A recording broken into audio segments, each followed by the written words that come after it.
Good morning, students. We are studying the periodic classification of the elements, and today I will discuss about the trends in the modern periodic table.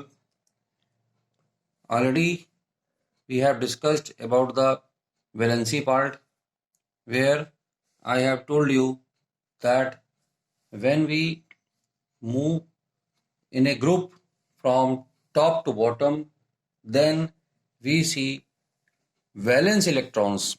Valence electrons are the same. When valence electrons are the same, then valency is same in a group. तो group में valency हमारी यहाँ पर कोई change नहीं आता है, याद रखिएगा.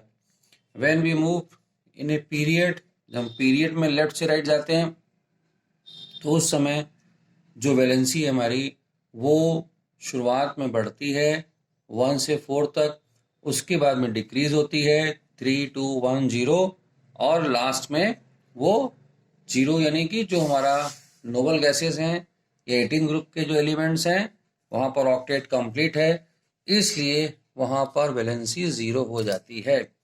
तो ये हम वैलेंसी के बारे में बात कर चुके हैं. Now we will talk about the atomic size. अब हम यहाँ पर एटॉमिक साइज को स्टडी करेंगे. अब एटॉमिक साइज बोले या एटॉमिक रेडियाई बोले, दोनों एक ही बातें हैं यहाँ पर. तो जो एटॉमिक साइज है हम पहले स्टडी करेंगे इन द पीरियड्स. पीरियड्स में हम जब लेफ्ट टू राइट मूव करते हैं तो जो एटॉमिक साइज है इट डिक्रीजेस. सिंपली देख लीजिए पहले रिजल्ट क्या है. Atomic size decreases in a period when we move from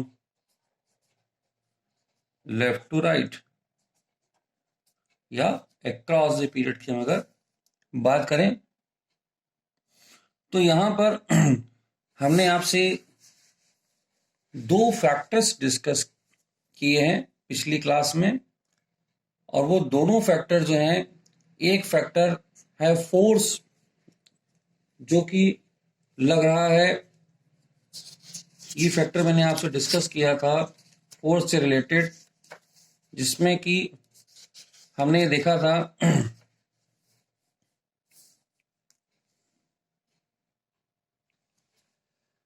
so right take up the period. हम यहाँ पे पीरियड लेते हैं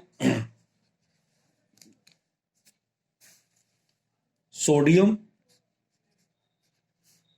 magnesium, aluminium, silicon, phosphorus, sulphur, chlorine और ऑर्गन. तो लेफ्ट टू राइट हम जा रहे हैं. ये पीरियड हमारा कौन सा है, हमने यहाँ पे टेकअप किया है थर्ड पीरियड लिया यहाँ पर. तो ये एटॉमिक साइज डिक्रीजेस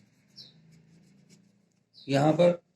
और मैंने आपको इसका जो रीजन, अब यहां पर हम डिस्कस करेंगे कि इसका रीजन क्या है, व्हाई इट डिक्रीजेस. देखिए यहां पर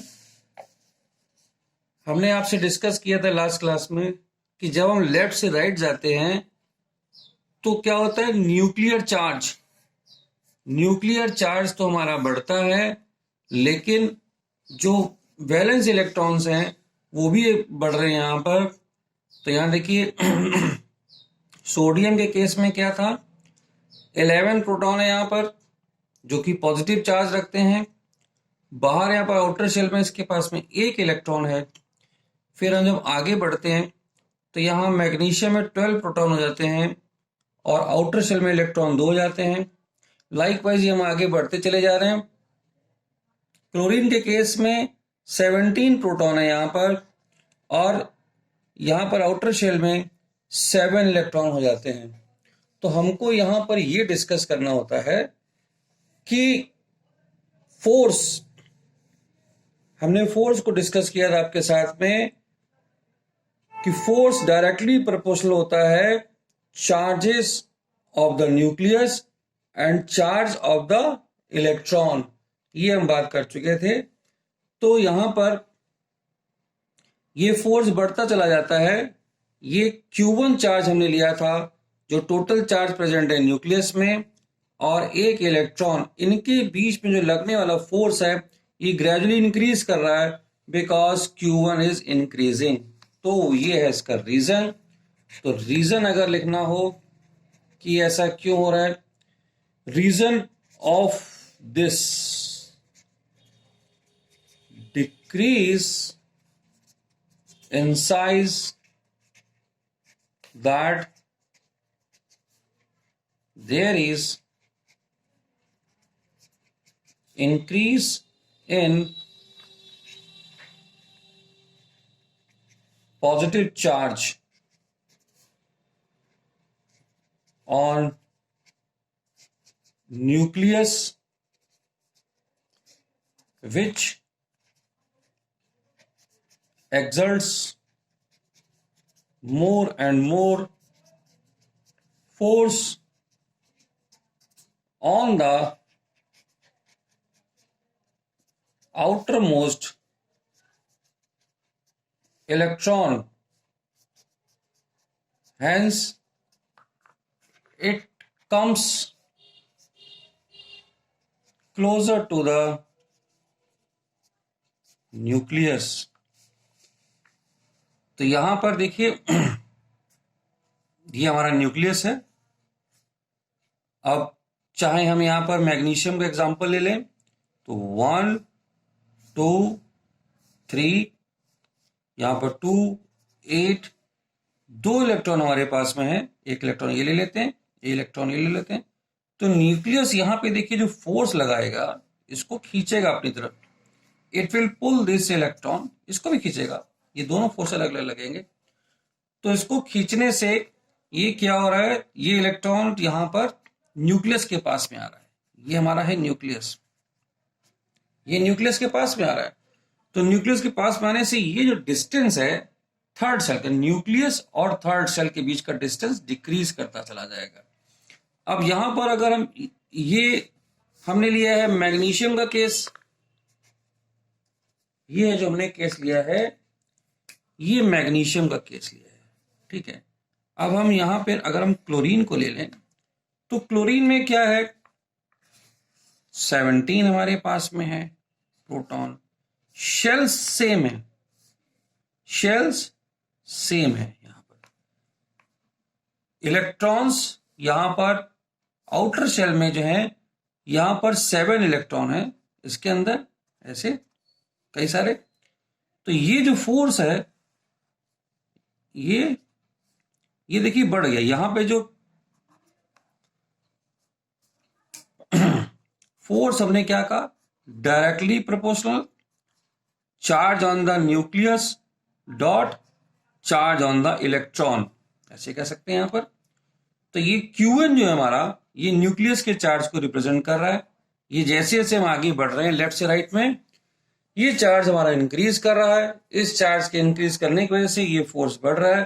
तो ये देखिए ये पास में आ गया, आउटर मोस्ट शेल का जो इलेक्ट्रॉन था ये पास में आ रहा है। तो शेल जो है पास में आ रहा है, तो ये साइज हमारा जो है वो डिक्रीज कर रहा है। यहां पर साइज डिक्रीज कर रहा है।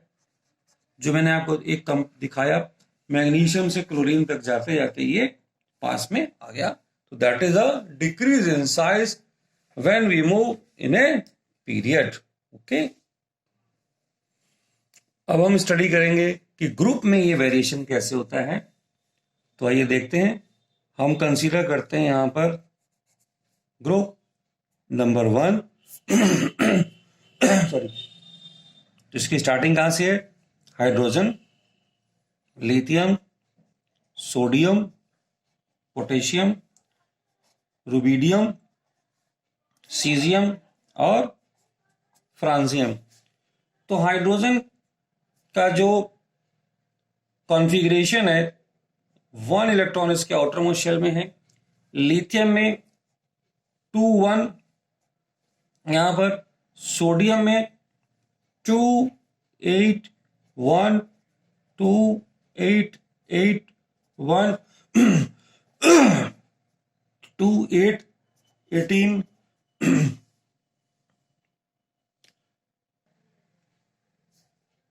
2 8 18 8 1 2 8 18 18, यहां पर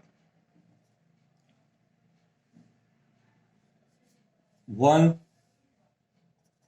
2 8 18 32 18 8 1।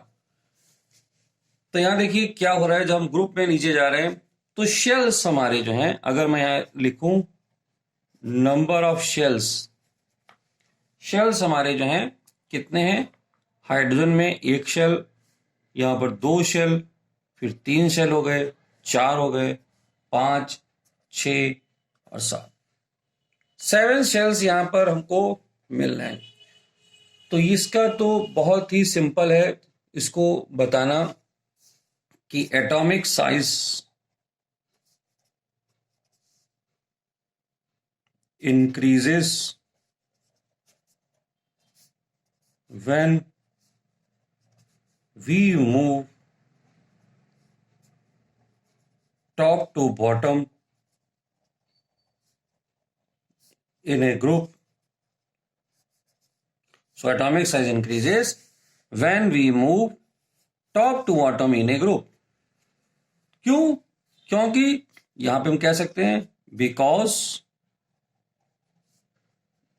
number of shells या orbits increases. तो ऑब्वियसली अब देखिए एटॉमिक साइज को बहुत एक अच्छे समझ लीजिए, एटॉमिक साइज है क्या, न्यूक्लियस से लेकर जो ये आउटर मोस्ट इलेक्ट्रॉन है, आउटर मोस्ट जो इलेक्ट्रॉन है और जो न्यूक्लियस है हमारा, इसके बीच का ये जो डिस्टेंस है, यही हमारा एटॉमिक साइज होता है। तो एटॉमिक साइज है क्या हमारा, न्यूक्लियस और जो आउटर मोस्ट इलेक्ट्रॉन है कहीं पर भी है। अब अगर शेल बढ़ेंगे तो आउटर मोस्ट इलेक्ट्रॉन दूर होता चला जाएगा, तो एटॉमिक साइज बढ़ता चला जाएगा। तो जिस भी किसी रीजन से, चाहे वो शेल बढ़ रहे हैं, ग्रुप के केस में, पीरियड के केस में हमने देखा था कि फोर्स ऑफ अट्रैक्शन लग रहा था तो वो पास में आ रहा था, तो अल्टीमेटली इस न्यूक्लियस और इस आउटर मोस्ट शेल के बीच का जो डिस्टेंस है वही डिसाइड कर रहा है एटॉमिक साइज के बारे में।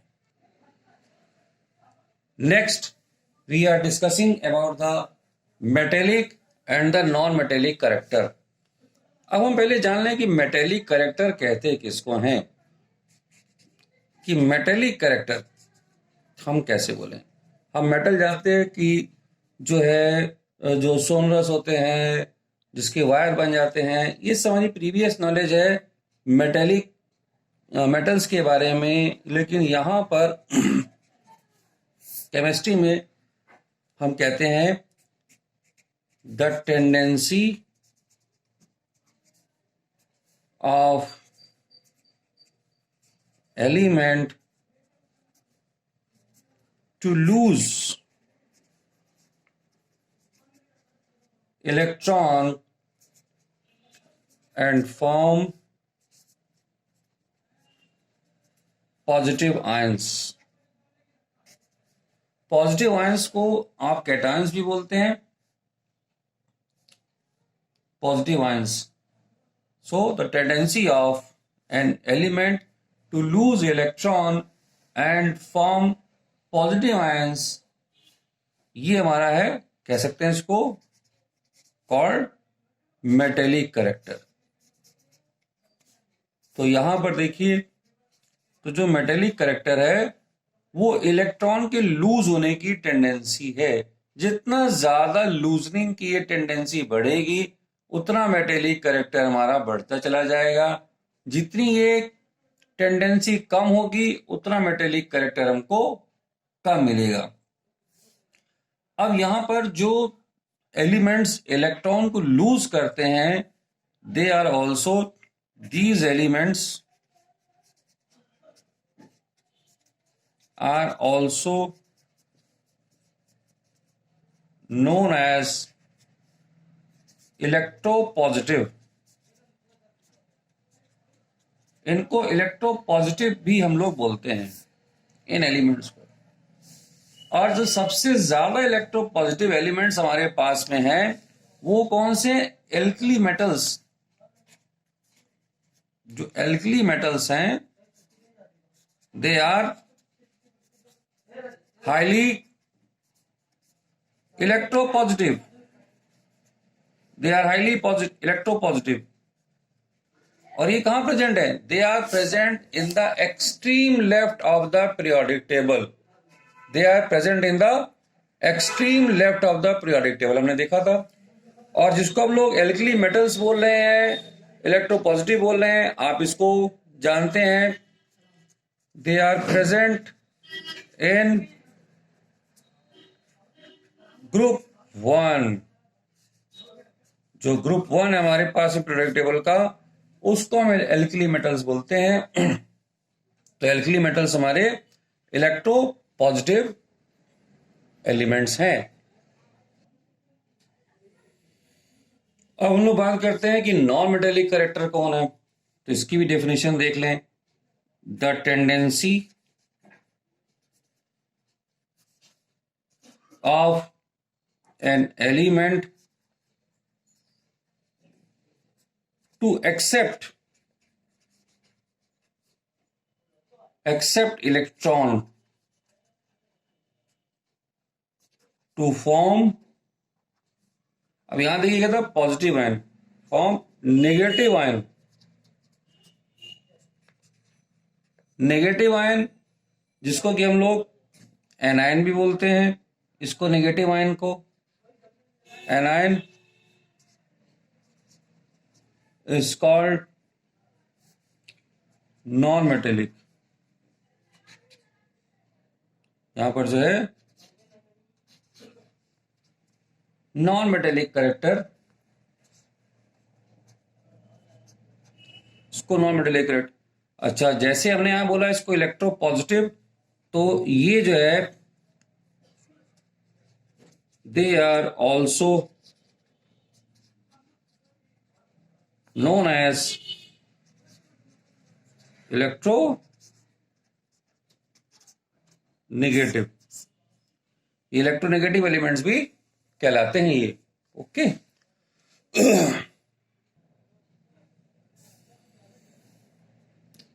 Elements of group number 18, that is halogens, show the highest non-metallic character। non-metallic character।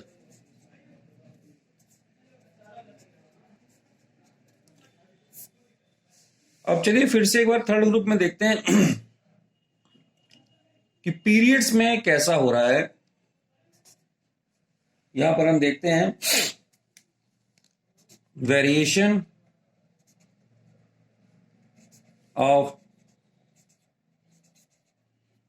Metallic character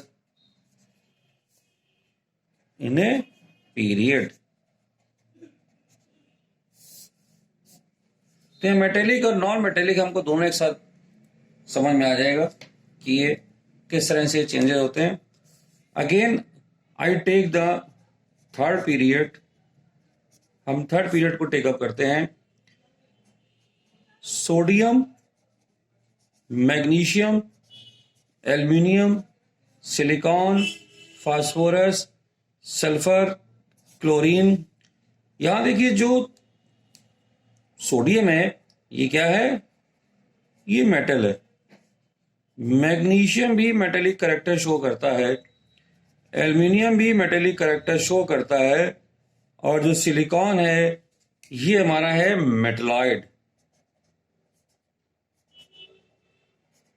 ये मेटलॉइड।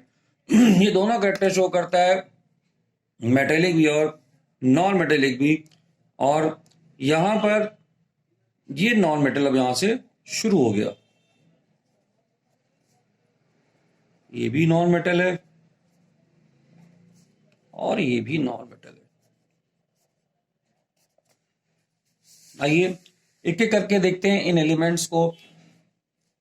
हम जब लेफ्ट से राइट जा रहे हैं यहां पर, तो हम एक स्टेटमेंट देते हैं कि मेटेलिक कैरेक्टर डिक्रीजेस। इसको याद कर लीजिए, metallic character decreases in a period moving from left to right। अब आता है इसका रीजन, क्या है इसका रीजन, ये मेटेलिक कैरेक्टर क्यों डिक्रीज कर रहा है। द सोडियम एलिमेंट जो है हमारा, वो आसानी से इलेक्ट्रॉन यहां पर लूज करता है एज कंपेयर टू, अगर हम आगे की हम बात करें, इलेक्ट्रॉन का किसी एलिमेंट से या किसी एटम में से अलग हो जाना इस बात पे डिपेंड करता है कि उसको न्यूक्लियस ने कितना फोर्स ऑफ अट्रैक्शन लगा रखा है। सिंपल सी बात है। यहां पर अगर हम देखें कि अगर ये न्यूक्लियस है और यहां पर ये आउटर मोस्ट इलेक्ट्रॉन है यहां पर इस जगह पर, तो ये फोर्स ऑफ अट्रैक्शन कितना ज्यादा है। अगर ये फोर्स ऑफ अट्रैक्शन ज्यादा है तो क्या होगा, ये आसानी से नहीं छूटेगा इसको, ठीक है। और अगर ये फोर्स ऑफ अट्रैक्शन बढ़ता चला जाएगा तो और मुश्किल हो जाएगा इसके यहां से निकलना, ठीक है। तो हम जब लेफ्ट से राइट जाते हैं तो मैंने आपको बताया था कि positive charge on the nucleus increases. So as we know, positive charge on the nucleus increases, so outermost electron cannot lose,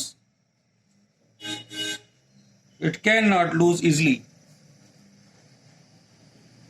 As we know, the positive charge on the nucleus increases, so the outermost electron cannot lose easily। ये आसानी से loose नहीं करेगा, इसलिए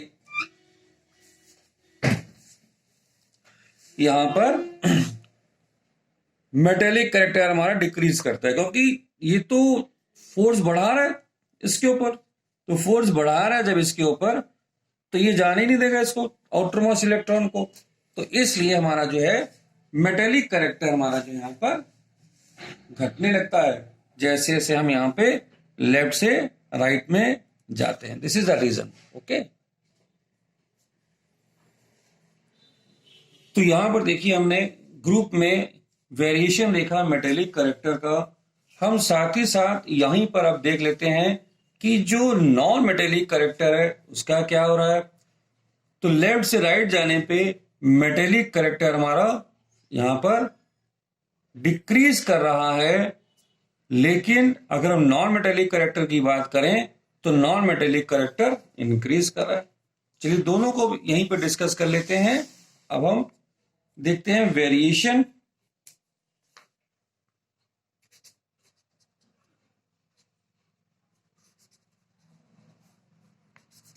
of non-metallic character।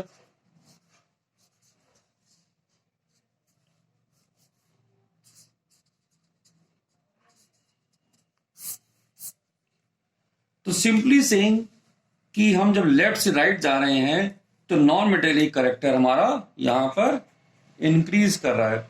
Sodium, magnesium, aluminium, silicon, phosphorus, sulphur, chlorine. तो left से right as we move, non metallic ये हमारा क्या था, हाईली मेटल कैरेक्टर शो करता है, और ये highly non metallic character show करता है। तो यहां पर क्या हो रहा है, नॉन मेटेलिक करेक्टर इंक्रीजेस।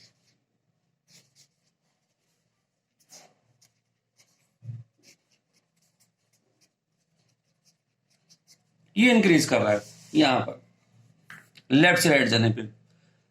इसका रीजन क्या है, देखिए इलेक्ट्रॉन को एक्सेप्ट, इलेक्ट्रॉन को लूज करने का रीजन मैंने भी आपको बताया कि फोर्स ऑफ अट्रैक्शन। न्यूक्लियस जो है वो ज्यादा फोर्स लगा रहा है एक्सटर्नल इलेक्ट्रॉन पे, तो उसका वहां से जाना मुश्किल है, आसानी से लूज नहीं कर सकता है वो एटम इलेक्ट्रॉन को। और एक बात, सोडियम मैग्नीशियम एल्यूमिनियम में यहां पर देखिए जो नंबर ऑफ इलेक्ट्रॉन्स है आउटर शेल में कितने हैं। यहां पर देखिए सोडियम में जो इलेक्ट्रॉन्स की हम बात करें, इसके पास में एक इलेक्ट्रॉन है, इसके पास में 2, 3, 4, 5, 6, 7।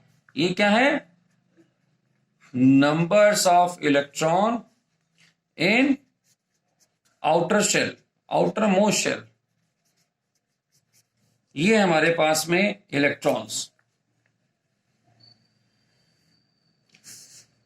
ये सोडियम के लिए है और ये क्लोरीन के लिए है।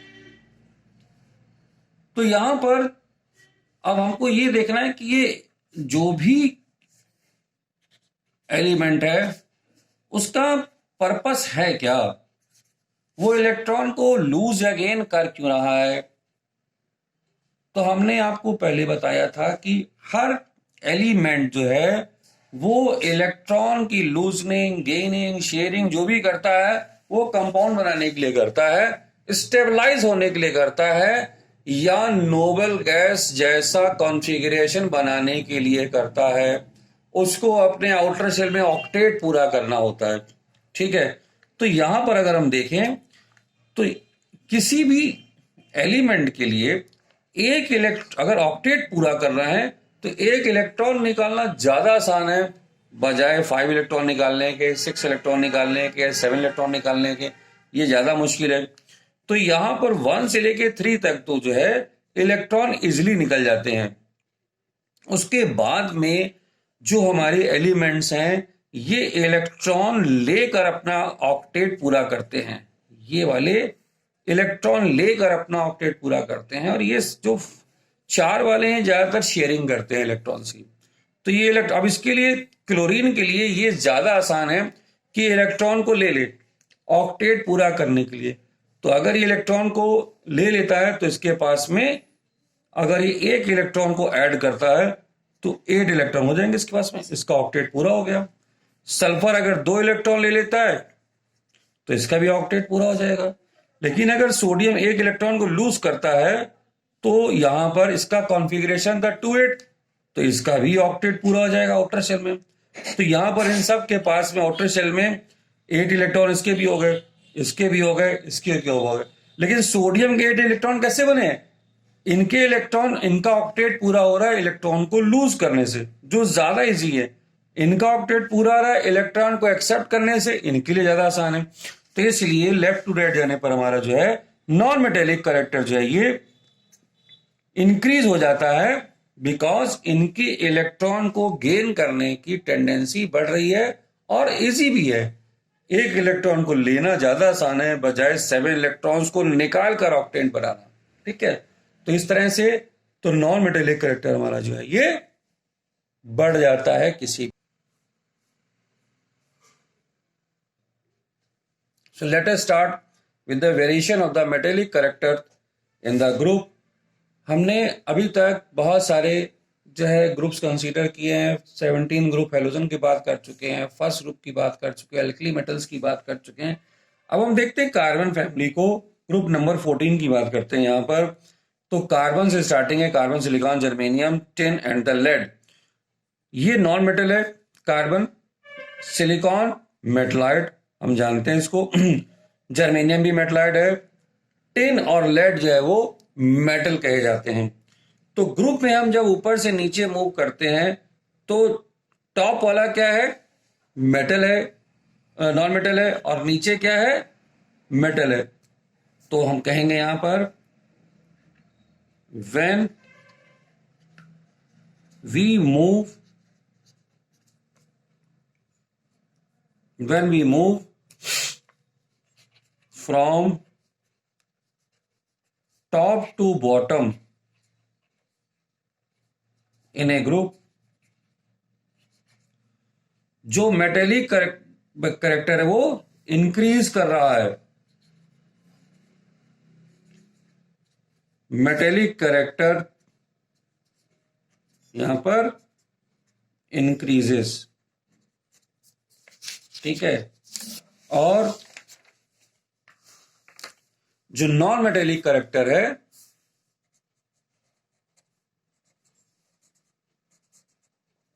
नॉन मेटेलिक करेक्टर ये डिक्रीज करता है. नॉन मेटेलिक करेक्टर डिक्रीज करता है. उसका रीजन भी देखिए क्लियर है कि जैसे जैसे हम नीचे जाते हैं तो क्या होता है. रीजन क्या है. Reason is that number of shells increases when we move top to bottom. So force of attraction decreases on outermost electron. तो जो outer most electron by the nucleus ये डिक्रीज कर रहा है. तो हमारे पास में ये न्यूक्लियस है. अब शेल नंबर 1, 2, 3, 4. तो जैसे जैसे ये शेल ये इलेक्ट्रॉन हमारा जो है अगर हम देखें दूर हो रहा है तो हमने आपको बताया था कि फोर्स जो होता है इनवर्सली प्रोपोर्शनल होता है स्क्वायर ऑफ द डिस्टेंस के. कौन सा. ये जो फोर्स ऑफ अट्रैक्शन है it is inversely proportional to the square of the distance. तो इसलिए यहां पर जो फोर्स ऑफ अट्रैक्शन है जो मैंने कहा है कि डिक्रीज हो रहा है उसका रीजन ये सिंपल फॉर्मूला है जो हम जानते हैं. ये रिलेशनशिप है जिसको हम जानते हैं. तो अब हम यहां पर अब ये फोर्स ऑफ अट्रैक्शन अगर कम हो जाएगा तो ये इलेक्ट्रॉन इजीली यहां से निकल सकता है. अगर देखिए एक ही शेल है या दो ही शेल है, जैसे कार्बन केस में क्या है 2, 4 दो शेल है यहां पर. ठीक है. तो यहां पर 2 शेल है इसके लिए, फिर यहां पर 3 शेल हो गए यहां पर. तो कार्बन